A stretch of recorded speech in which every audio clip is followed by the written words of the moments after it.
আমাকে পোড়াতে এসে লাল হয়ে ফিরে গেল আগুন। তুমি আর কি পোড়াবে আমাকে?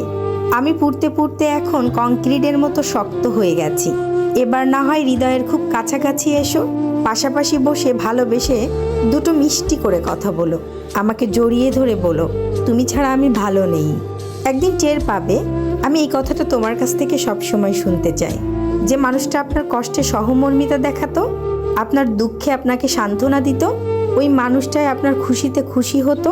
আপনার অবাক লাগবে, কিছুদিন শেষে এটাই সত্য যে আপনার আশেপাশের কেউ আপনার ভালো চায় না। আপনি আজীবন কষ্টে থাকেন, সেই কষ্টে পুরো দস্তুর সাপোর্ট দিবে, কিন্তু সে কখনো চায় না আপনার কষ্ট চলে যাক। আপনি কষ্টে জর্জরিত হয়ে থাকেন, সেটাই চাই। প্রয়োজন ফুরালেই মানুষ বদলায়। হাসি মুখের মাঝেও তৈরি হয় দূরত্বের দেওয়াল।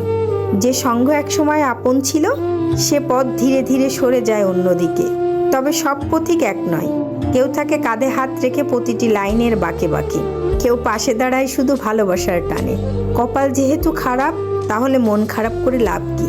কষ্টটাই যখন নিজের সঙ্গী, আর আফসোস করে লাভ কি?